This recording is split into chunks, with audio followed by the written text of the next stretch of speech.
Hello my lovelies and welcome back to my channel. I hope you're all doing well. I know it's been the longest time since I've put down a sit down video, and the last time I did it was mostly because I was in isolation because I had COVID and I couldn't leave my room.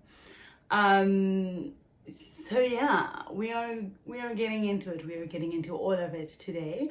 And as you can see, the name of the video is Jesus Took the Wheel, because child, he did. So I don't know why I'm so nervous. I get so nervous doing these nowadays and it's such a problem.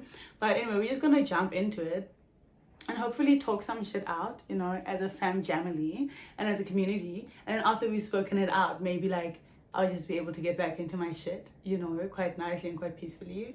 But yeah.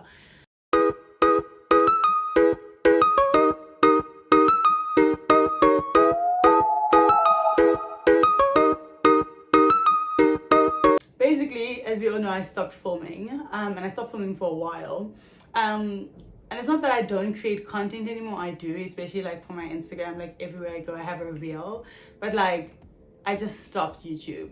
And the reason I stopped YouTube is because YouTube for me has always been a very open and vulnerable space, where I overshare a lot of details about my life and bring in a lot of other people and all of that. And so I tried to do the little like rebrand thing last year, where I was like, it's not going to be about me, it's not going to be my friends, it's going to be like whatever. And that just didn't work because it just felt really inauthentic and disingenuine. And I was like, there's no point in doing this and in putting in all the hours and then like asking you guys to subscribe and like and all this stuff if it's not genuine and if it's not me. So then I took a little break, and then everything just started up again. There was school, there was work, there was boys, there was friends, like, oh, blah, blah, blah, oops. It was never ending. And so I was just like, we're not doing this anymore. And I think I definitely used like the fact that I was busy as a crutch as to why I was not filming. Like, oh, I'm so busy, I can't do anything, I have so many problems, my problems have problems, like, you get what I mean? It was just like a time where I was just like, I'm not doing it. But I feel like if I'm going to want to come onto this platform again, which I really do, I do miss it, I think we all just need to like just be open and honest. Like it's kicking it with C. We always open and honest. We're always spilling each other's tea. We always, you know. But yeah, I think the biggest reason why I stopped filming is because I've just become a really, really private person. I've really retracted into myself. And I don't know if I like it or I don't like it yet. I'm just trying to figure it out. But, you know, last year was a really difficult year for me. And I had so many vices that were so self-destructive that there was a day, well, a morning I woke up and I didn't really know how I had gotten home. And people are like, oh, you're a student, it's usual, whatever. And like, cool, somewhat, yes, it is. But like, I realized like that was becoming a bit of a pattern of like, I don't know how I got home. And I was like, no, dude, like, we're not gonna drink this much. Like, it's not happening. And then, you know, you start getting flashbacks of the way you behaved and you start being embarrassed. And I don't regret any of it. I think it needed to happen. But I woke up that day on the 1st of November and I was like, things need to change. You need to change. You need to pull yourself back together. I know you've had a hard year, you've had a shit year, things are going rough, but like, pull yourself back together, dude. Like, you're not gonna fall apart like this. And there were just so many contributing factors, you know. But the biggest one, which I'm not gonna get into again, was the whole like friendship debacle thing. And yeah, you know, so I decided to kind of rebrand and become really private and keep to myself and all of that shit. And then I realized that like a large reason why I've become private is because I don't like conflict. If it's there, it needs to be dealt with. I'm confrontational in that way, like I'll deal with it, but I don't like fighting. I think it's nasty, I think it's ugly. Yes, I would rather not, right?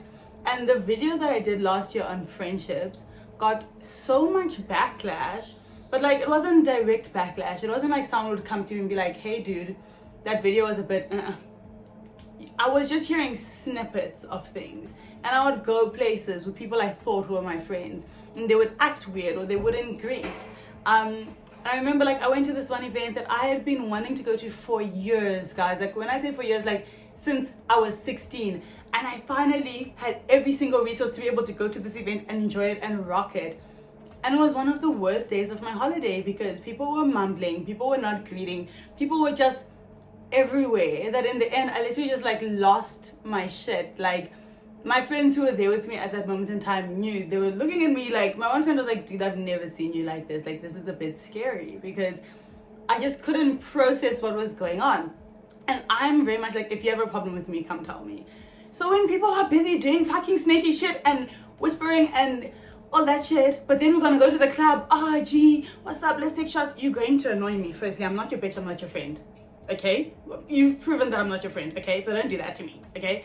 But anyway, that whole thing happened, and then I was just like, there was so much backlash, and the entitlement of human beings is what astounded me the most in that whole December holiday. The entitlement of, why didn't you give me a heads up? Why didn't you tell me? Why would you tell that story? I have been doing story times about people on this channel for so long. And in fact, I literally would go to Groove and be asked, when's the next story time? Are you gonna do a story time about this night? Wada, wada, wada, wada. Yeah. Quit it, just noise. And then I do a story time about like something that's really personal to me. And it's not a funny story time, but I basically speak my truth, not the truth, my truth about how I'm feeling on my channel, because it's my fucking platform. And then everything was blowing up. You would think I was trying to start a war. Like the same people who used to come and enjoy me talking about people that they don't like, all of a sudden, the channel lost so many subscribers. I lost so many followers on Instagram. I saw so many people deleted my number. I was like, you know what, it's fine. It's completely fine. I'm not gonna be with you. I'm not gonna like try and be chesty with you, because this is really stupid. No one asked you to take a side. No one asked you to get involved. At least I didn't. If the other parties involved did, then yeah, I get. But like as an individual, get your life, sis, bro, they, thems, people. Get your lives, because what the fuck are you actually doing as a grown-up? But anyway, so I remember last December, I just didn't go out. I didn't go to Groove. I didn't go anywhere. I didn't drink much, and I spent New Year's in ISO, and that was fine. And I got really close to God in that time, because you spend a lot of time by yourself, you know. And when you spend that much time with yourself, and you suffer from certain mental illnesses or conditions, your thoughts go crazy. Have you ever put oil in a fire? That is the exact same thing as like having anxiety and depression and spending time by yourself. It blows up, Oaks. Like it's, anyway, my brain went crazy. My brain was like, we're gonna get fucking creative with this shit. You think you're mad? We're gonna prove that you're crazy. We're gonna make you cry. We're gonna make you go out. We're gonna make you sad. We're gonna make you angry. I just went through all the 5 stages of grief over I don't even know what. I was just in a bad place. And I was like, you know what? There's one nigga that's gonna pull me out of this thing, and it's God. It's God, the Father, the Son, and the Holy Spirit, and that's it. And I'm not religious, mind you. I'm not religious at all, but I am spiritual. And so I do believe in God, the Father, the Son, and the Holy Spirit, and all the entities out there that are here to protect me. And I really had to lean into that. I really got into my faith. I started praying more intentionally. I really started speaking to God, figuring out what I wanted to do with my life, like reading like verses and passages, and like whatever I could do to try and just make the noise in my head stop. I was willing to do it. As long as it related to God, I was willing to do it.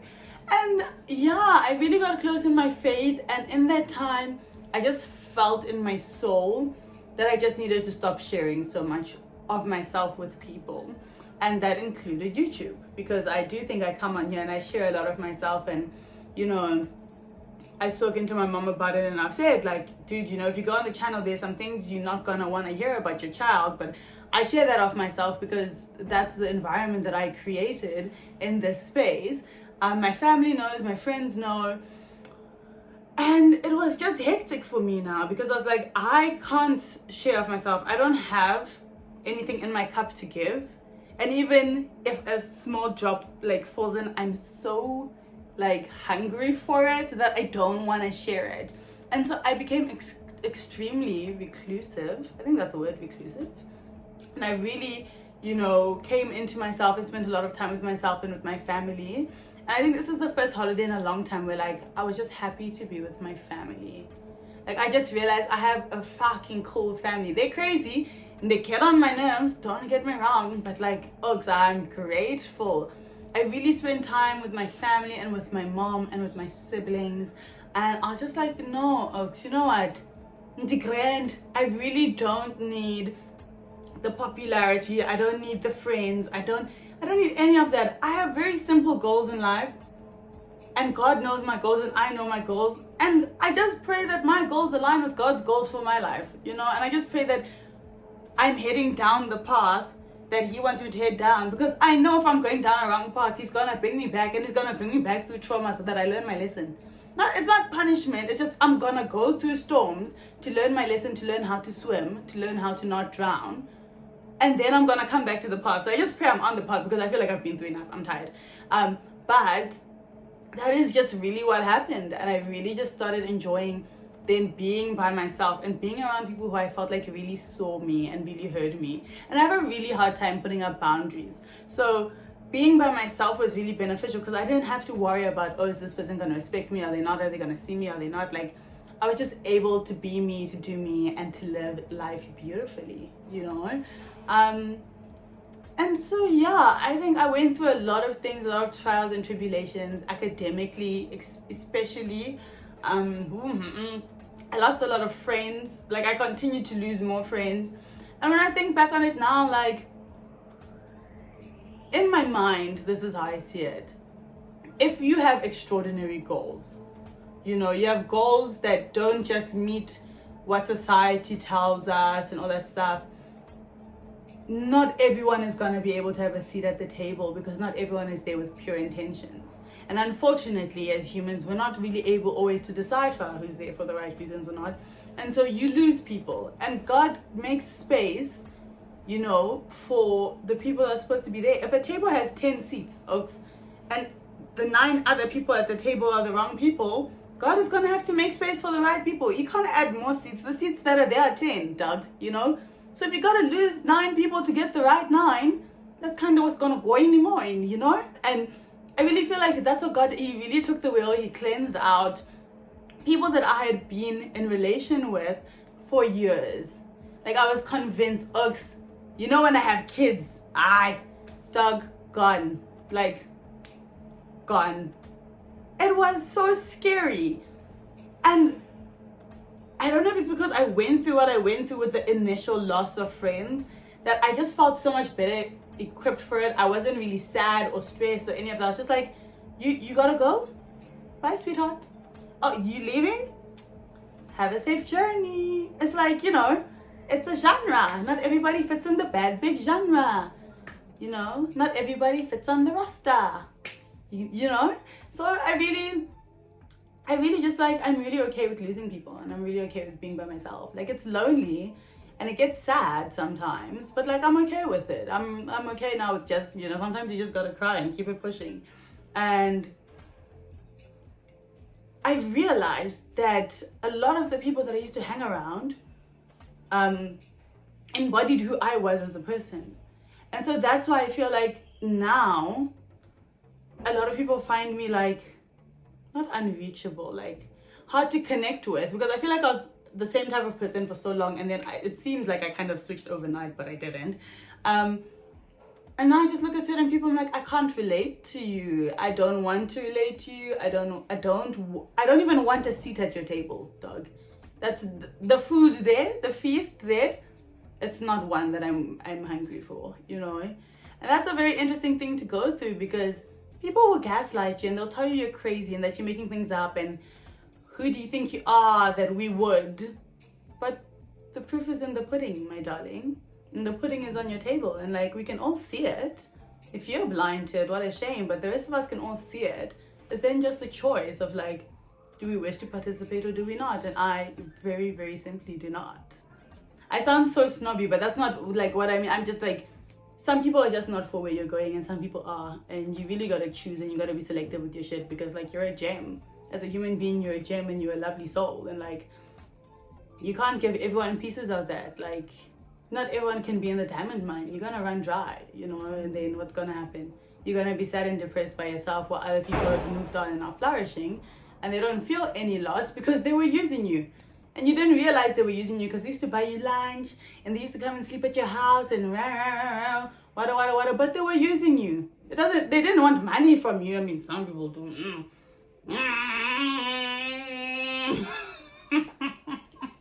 We're not even gonna get into people who use you for money. We're not even gonna get into it. That's another story for another day. Y'all motherfuckers boring. Go and make your own money. You guys know how I feel about people who don't like to make their own money but like money too much. Ha! Fall off. Tag.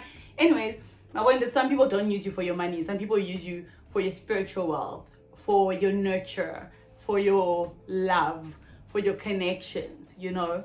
And you will just be saying like we make up fucking sick excuses to justify why we let people use it. You'll be like, oh, they come from a broken home, you know, they've always had issues, they just need to be loved, and they've never had someone choose them, so I'm going to choose them.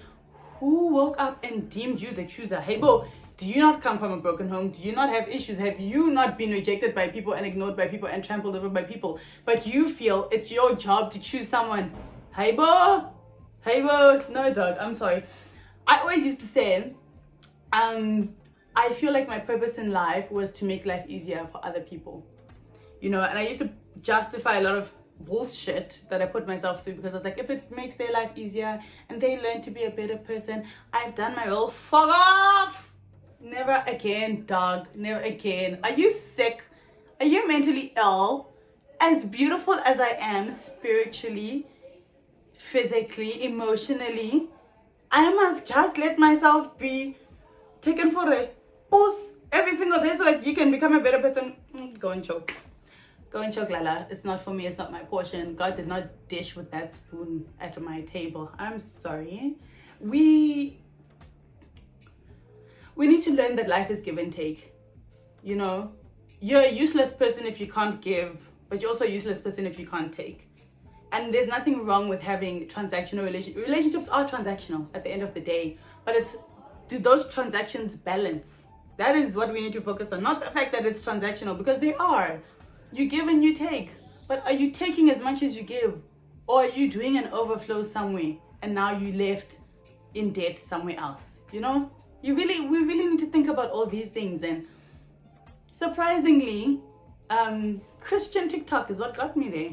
You know, Christian TikTok and spiritual TikTok, and there's another TikTok that I'm on, but it's mostly Christian and spiritual TikTok. That's all I see. God has a message for you. God wants you to know. Let's pray together. Let's. Dog, you learn so much. You learn so much about life and about people. And I've really learned that, you know, I don't really have to please people anymore. And I don't really care to please people anymore because you don't pay me. You don't affect my bag. You don't even hold me at night when it's cold. You can't even do anything for me. So like, why do I care? You know, and I think that's maybe why I feel now like I can come back onto my channel and speak about these things. And if haters are gonna hate, they're gonna hate, dog. Hating is really such a useless use of your time. You're not even earning money. You're just sitting miserable, wasting your time hating while other people are making money. Dude. You're just hating. So if haters are gonna hate, they're gonna hate, baby, you know, and there's really nothing that I can do about that because I'm focused on the things that are important to me and on making money, and I'm focused on letting God lead me, you know. One of my favorite like quotes or things by Kevin Gates, you know, he says like he's gonna hold his own, he's gonna respect himself, he's gonna respect you, but he doesn't have to like you. And if he doesn't like you, he doesn't mind you knowing he doesn't like you, because why are we I could need my I've gotten to the point where like I'm okay with someone knowing I don't like you. I don't like you. I don't think you're a good person, but that's my opinion. It really doesn't matter. And quite frankly, I couldn't be bothered to fucking be around you. Like, I feel like your energy is draining. And I think I may be in a bit of my Kourtney Kardashian, Kim Kardashian era where I'm just like, it's my life, I'm gonna live it. So yeah, that's basically why I stopped filming. And you know, I really gave myself to my faith and to God and to God's plans, and him and I, we be talking, we be hustling, we be doing what we gotta do, you know, but we back and we better. We back and we better. And I'm really just trying to navigate the whole YouTube thing and kind of figure it out. Because I don't know what I'm doing anymore. And I have stories to tell, but do I want to tell them? I don't know, like, it's tense, it's tough. But I do have a vlog that I will share, my C-month vlog.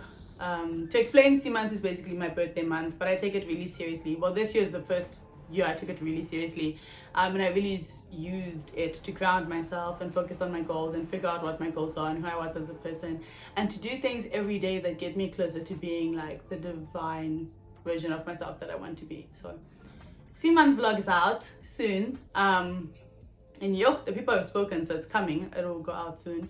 But other than that, I don't really know what we're doing, Oaks. I guess we're kind of gonna figure it out as we go, and I hope you guys are patient with me and that you come along for the journey. We're all gonna grow together, and that's what's up, you know? I'm gonna stop talking. I've been talking for a long time, but I hope you guys enjoy the rest of your lovely days and that your life is just filled with love, joy, and peace. Peace is very important, very expensive thing, very important, value it. Bye.